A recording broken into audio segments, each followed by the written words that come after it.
structure personally. So I'm very pleased to have some flexibility when I need it. But personally, although it's very flexible, I can start, at any time as long as I do my hours during the week. I try as much as possible to start my day at 9:00 and finish at 5.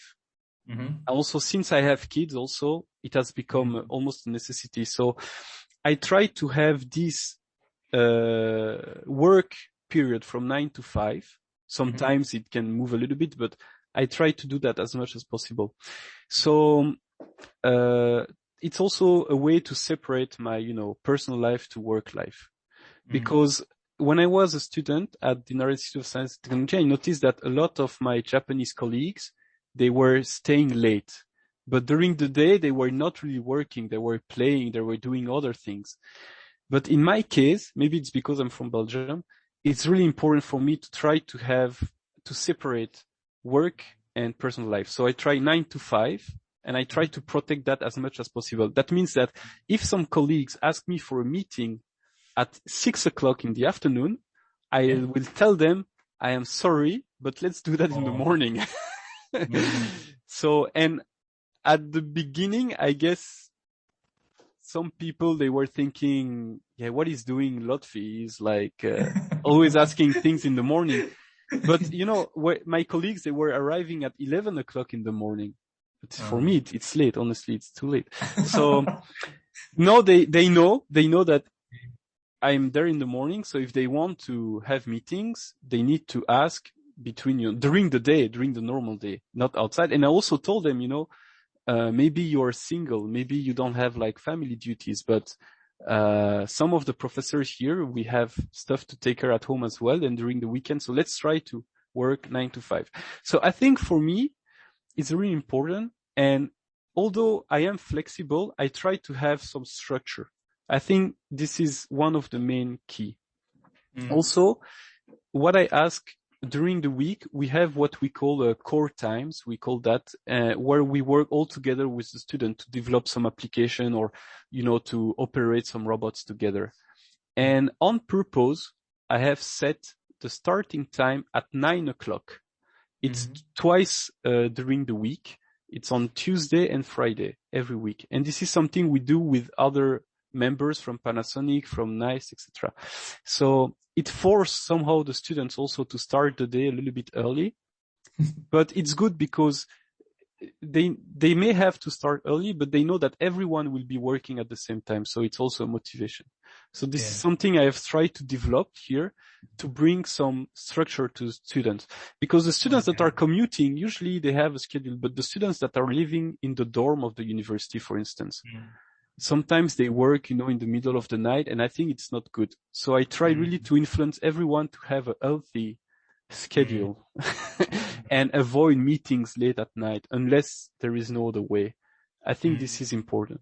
So is that work system was based on your idea or someone else's idea? We have developed that with some other people. Because we were working on project with other universities. And we really pushed the idea that we start in the morning so that during the whole day we can continue working together. And the key is that if it's always the same weekday, the same time, we don't need to spend time sending emails telling everyone, let's have a Zoom meeting at that hour. No. Always the same time. So everyone knows that Tuesday, Friday, 9:00, we either meet together or connect together. And that's what we do. Also about effectiveness, you can see behind me, there is a TV. I can see that. There are actually, we are continuously connected with other rooms and sometimes with labs from other, companies or universities we're working with. So when we start these, what we call core times, we gather here together, but also we connect with these people on the TV. And after an initial meeting, we leave the connection open. So it's like a window. We can see what are the other people doing. And at any time we can ask questions. And we've been doing that for more than 5 years now. And also because we were participating in robotics competition together, etc. So even though sometimes we have classes or we have seminars during that period, we still keep the same day, same time, because it's just easier that way, and everyone knows that these periods are dedicated to collaborate together and getting together, either on web meetings or together on site, like in a hybrid manner. So this is really something I have developed over the year with some other professors, assistant professor working in other universities. So we try to do our project using these, what we call core times, working together during this period. Now, about other, when you were saying effectiveness, I think that one issue I have personally in my work is that I wish I could work on one project at a time, or at least just a few projects at a time. Yeah. And one of my main issue is that my attention is spread over too many projects or things during the day. And what I'm trying to do now is to keep at least one weekday, and actually it's the Wednesday, where I try to keep free of everything.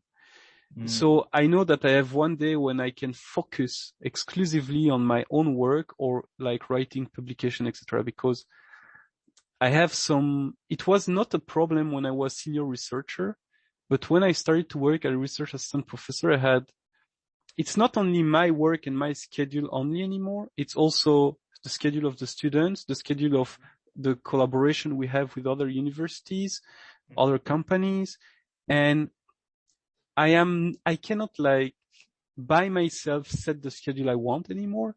So I feel like my attention is spread over too many things. So this is an issue when you were talking about effectiveness. And I think it's an issue that a lot of researchers have, because the role of a researcher, ideally it would be to do research, but I think a lot of us are not only doing research, but we are supervising students. We are we do demonstration. We apply for grants. All of these things are not formally included in the job description when you are a researcher, but these are part of the job. Sure. And I feel that I would like to be able to focus more and have less thing to think about, because it's really an attention issue, or I don't know, maybe just too much, and that I'm not able to acknowledge it's sometimes too much and I should decline some project. But this is an issue. And recently I've been trying to solve that. And also you know that we have a lot of emails or messaging from work applications like Slack, for instance, etc. So I have set automatic period of zero notification. Like I completely mute the notification and I just ignore everything. So I think currently I set it from 8 in the night to 8 in the morning. I don't get anything, zero disturbance. And this is important, I think. And also when I work, sometime if I need to work on something important, I send a message to all my colleagues telling them, okay, I will shut down all my notification. If there is something important, just call me on my mobile phone. But otherwise I will ignore everyone for one day because I would like to focus. And usually it's not a problem. Usually everyone is okay with that. So this is also something I'm doing to try to be effective. Yeah, thanks very much. So that's the Wednesday, right? So that's the day you are talking about. I'm trying to keep my Wednesday open just for me.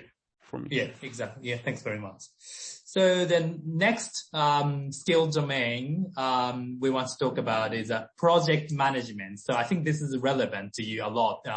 But researchers nowadays are not only doing their own project, but many people work with other people.